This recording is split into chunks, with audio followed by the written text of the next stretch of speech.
We're going to be looking at the three different lens types that Nikon made from the 70s through into the 90s. And these were referred to as AIS lenses, which were the newer of the three, AI lenses and non-AI lenses. This particular one is a 50mm and this is an AI lens. So an AI lens is distinguishable by this semicircular bracket. Now all of the lenses have this semicircular bracket between the 70s and the 90s. And this bracket has this slot cut in here. And what this is for is older 35mm cameras used to have a needle which would pass out of the lens mount of the body and would actually pass through this groove here. And then as the aperture was turned, the needle would travel with the aperture ring on the lens, and the camera would be able to know what aperture was being set on the lens.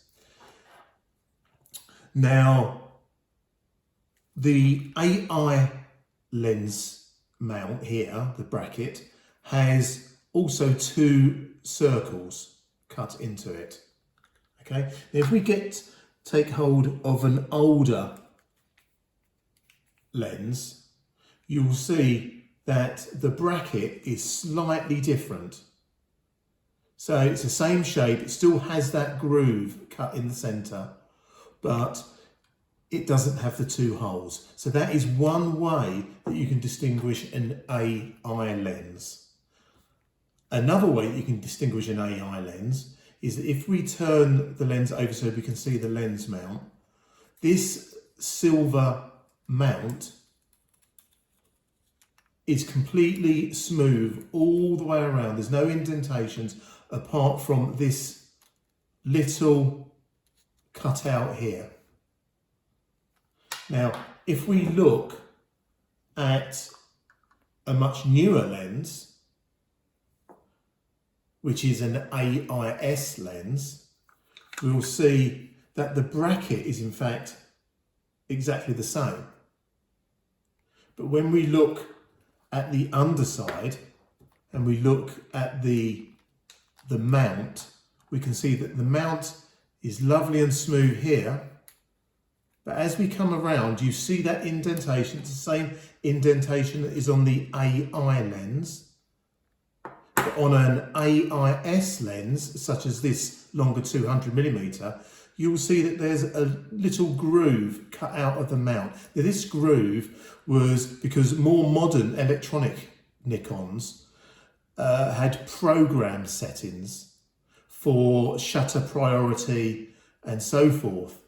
And there was a little nodule that stuck out from the body mount, which had to locate into this little groove. So all modern lenses contain this so that they could be used on those new bodies. So that is the telltale sign that you have got an AIS lens, which is one of the later lenses, manual focus lenses that Nikon made, is that you would have this groove cut in. The other thing that sets it apart is that on the aperture, you could see that the highest number set, in this case 32, is painted orange. As with the older lens, it's not. So if you have a lens and you're not sure the age of the lens and whether it's AI, AIS or non-AI lens, if you look here and find it's painted orange and it has an indentation next to this cutout slot here, then that is definitely an AIS, newer, one of the later lenses that Nikon made. Now, that doesn't mean to say that you can't use the older lenses. Now, the modern bodies, such as this FM2, can accept an AI lens, such as this 50mm, no problem at all. Or it can accept the AIS as well, no problem, and the aperture will just move, so forth.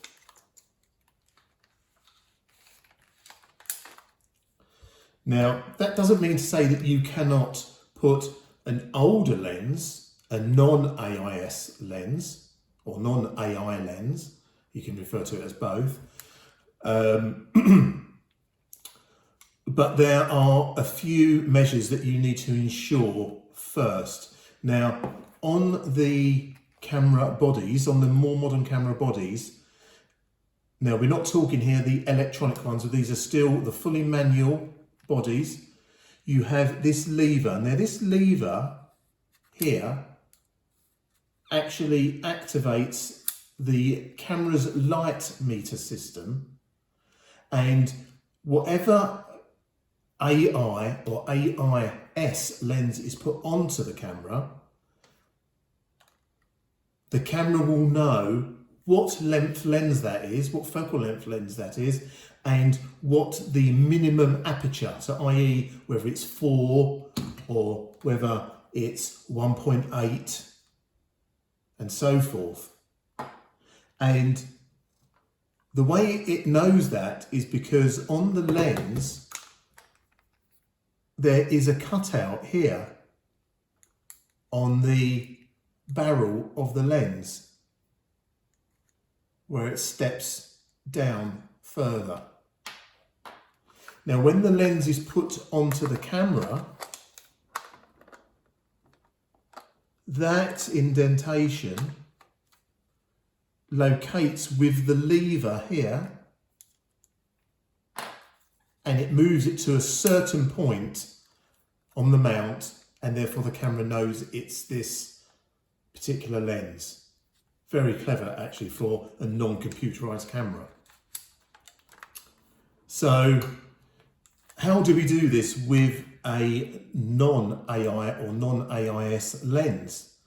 Now, a non-AIS lens doesn't have any indentations.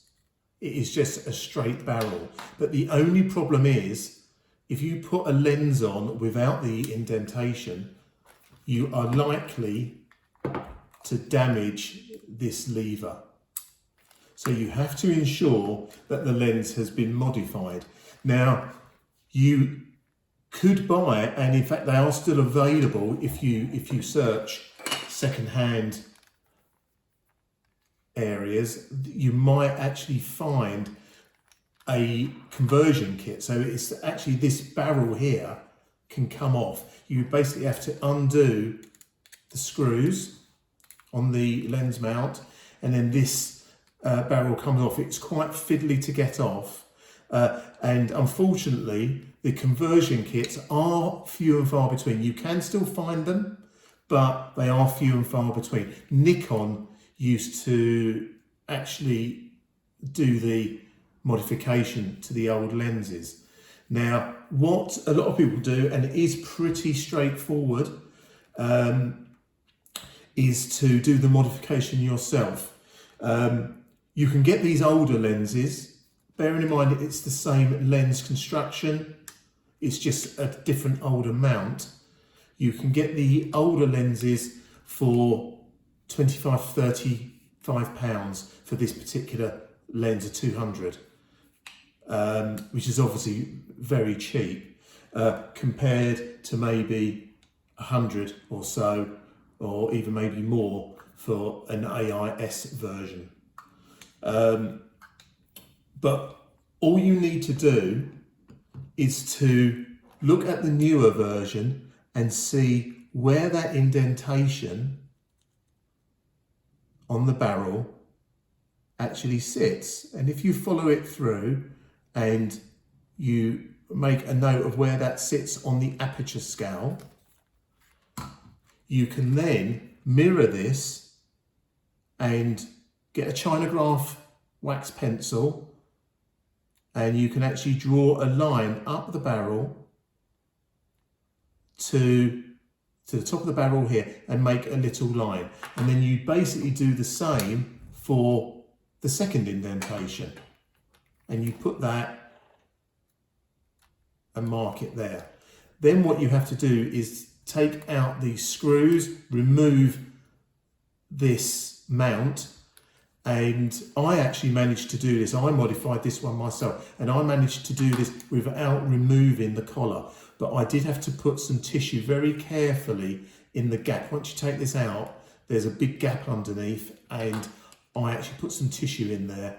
And I basically got some very fine metal files, and as you can see, it does look a little bit crude, but it works absolutely fine.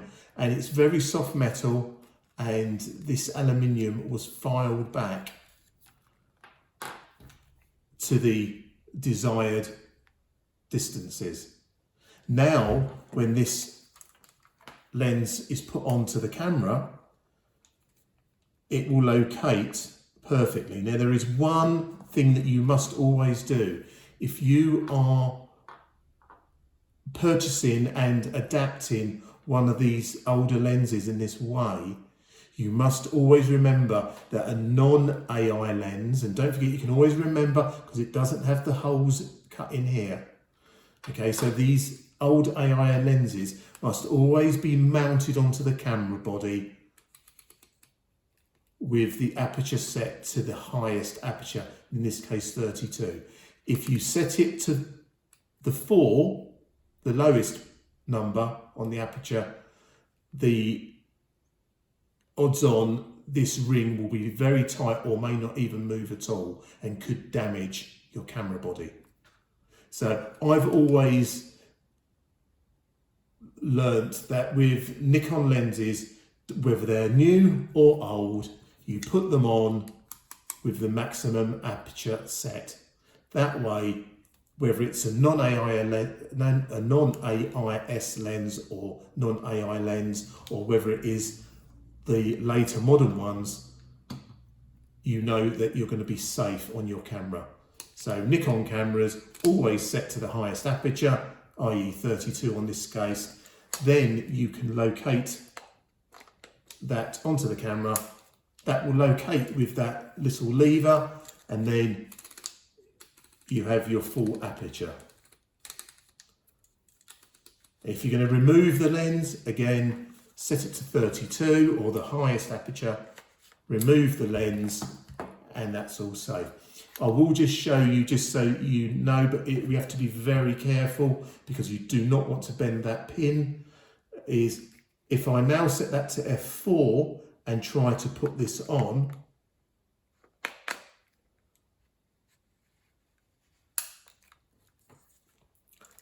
you then find that that is jammed, that is locked, because it's actually putting pressure on that lever.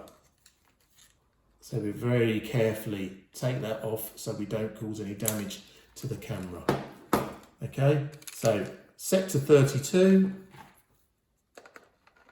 locate onto the camera, and then all works absolutely fine.